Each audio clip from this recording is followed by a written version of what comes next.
Like I said, to introduce the main episode, San Diego Comic-Con happened, as well as Deadpool and Wolverine has been released. So apparently that is going to be affecting much of this section. That and zombies and then other stuff as well. So let's talk about as much as we can, at least.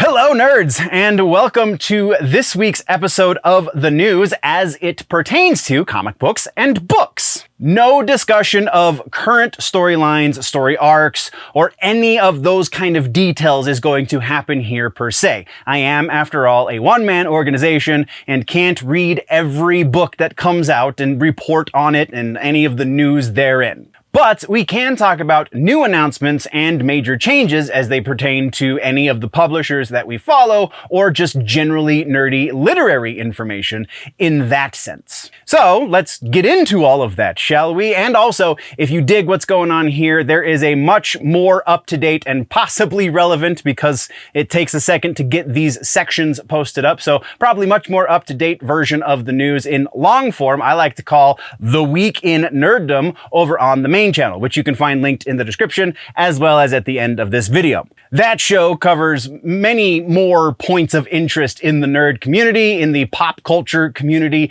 at large, and so definitely go check that out. Now let's get into all of those literary notes, shall we? Okay, so here we go with the comics. Yeah.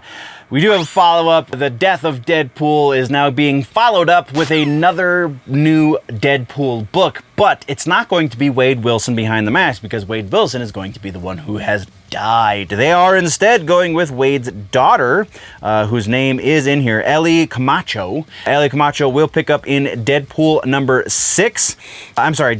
7, rather. Because Deadpool number 6 is when Wade's going to die. This is a really weird situation because, like, you just released this movie and this is going to be a big thing that brings people in, and so you're switching things up. I thought we were learning from our mistakes, Marvel. Yeah, I don't know, gravel in my mouth. Yeah, so Deadpool number 7 will be on shelves October 2nd. Number 6 will be September 18th. The other interesting thing here is Taskmaster is the one who's going to be training Ellie.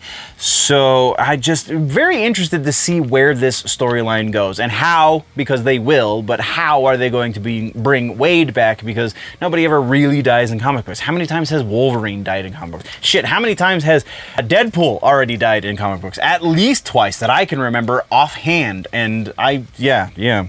So let's move right along into some regular ass news. We already got the follow-ups out of the way. Regular news. Starting things in the regular news is zombies. Marvel Zombies getting a new book. It's actually a new type of Marvel Zombies book. It's a new 4-issue limited series. It is set to be released in September. Writer Tom Krajewski and illustrated by Jason Murr. It's going to have... I'm reading directly the notes now. That's silly. It's going to feature Hulk and Groot in their world that this is going to take place in. Groot is going to be the source of the zombie disease in this world. So it's not going to be Reed necessarily. It's going to be plant-based zombies. So there are a couple of teaser pages released in the previews this month, and it looks super interesting. I have all of the zombie books at this point, so I'm very interested to see a new twist on a favorite. Yeah, super stoked. Again, it is going to be September release. There was more to these notes. Yeah, September release. Artist, variant covers from artists like Nick Bradshaw, Ron Lin, etc., etc. So that's what we got there.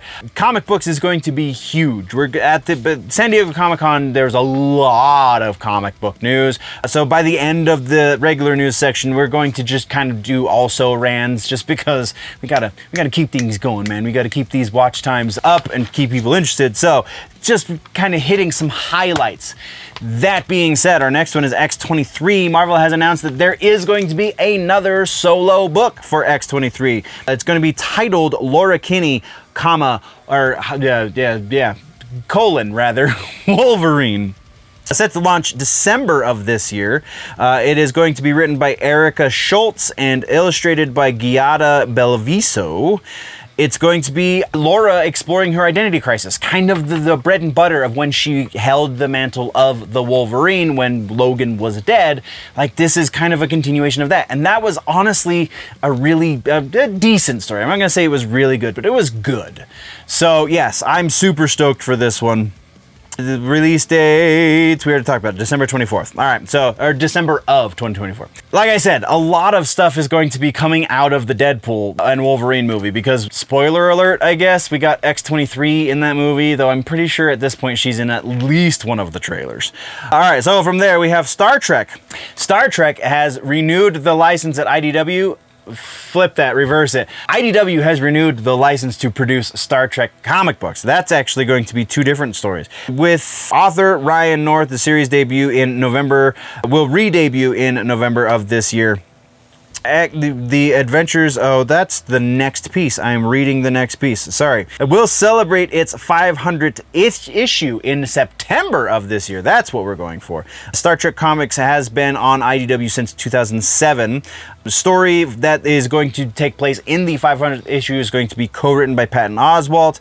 Ongoing Star Trek series and the interactive graphic novel Lower Decks, Warp Your Own Way, which is what the next piece is going to be about. It's pretty awesome. They're renewing their contract. Let's move on to the next piece, which is, again, Lower Decks. Lower Decks, we have Ryan North is writing this. Ryan North is an Eisner-winning author, so that's pretty exciting. Will debut in November. It is going to be based on the animated series, effectively. The USS Cerritos. Words. The USS Cerritos crew, and there's going to be a number of different artists, blah, blah, blah. Yeah. Again, more of the same from the animated series. From there, like I'm trying to keep this going, man. From there, Dogpool is the next piece. Dogpool is also getting his own comic book. It's a her in the movie. In the books, it's a him. It's just kind of, I don't know, it's how they go. So, which also might be a weird Easter egg because Ryan Reynolds just really likes to poke that bear because your gender swap. Like, they gender swapped Dogpool because Ryan Reynolds, I'm sure.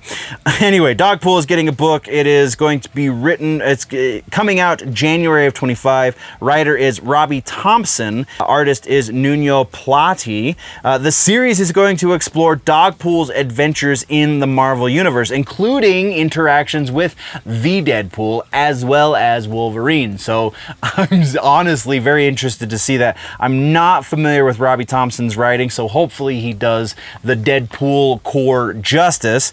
We will be seeing the Deadpool core in this story, apparently, as well as, oh, we already said that, Wolverine and Deadpool himself. So yeah, this is apparently a push for more character-driven narratives around Dogpool.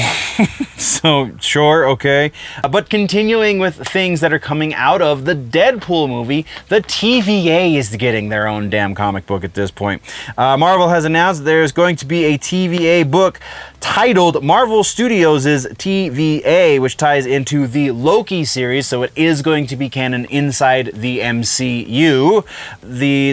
Where did I just leave off? Oh, it's going to be written by none other than Mark freaking Bernardin. I actually really dig Mark's writing, even though I think our politics are rather different. He's still a pretty solid writer. I really dig his stuff, and I'm really impressed by a lot of the crazy ways he takes things, and yeah, I really dig Bernardin. Yeah, friends with Kevin Smith, for those that kind of sort of recognize the name but don't know why. He does a podcast with Kevin Smith. It's the Fat Man Beyond, which they changed to, yeah, Fat Man Beyond. It used to be Fat Man on Batman, now it's Fat Man Beyond. Anyway, this was also debuted at San Diego Comic-Con.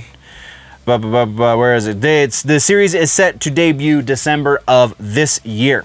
And then we have the return of the West Coast Avengers. This new lineup rather, is going to be a little bit surprising in that it has Iron Man, War Machine, okay, so far so good. Firestar, interesting. Spider-Woman, Jessica Drew, very interesting. And Ultron.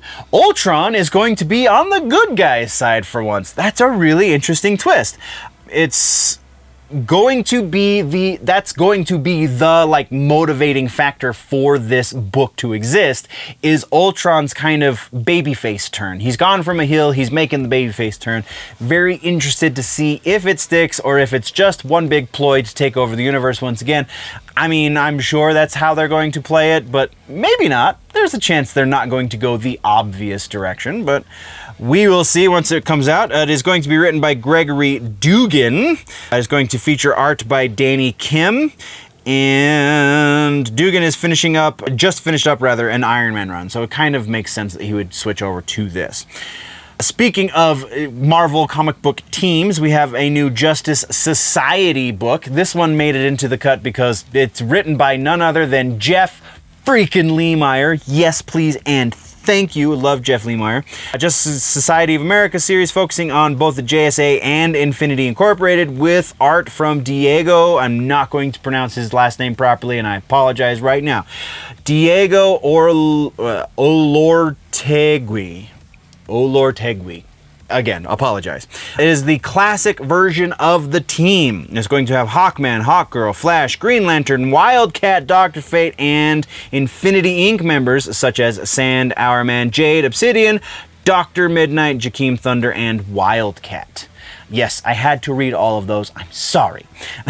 But it is expected to debut in October. Expected to, because Lemire kind of sometimes takes a little bit longer to write, but it's excusable because it's really good stuff.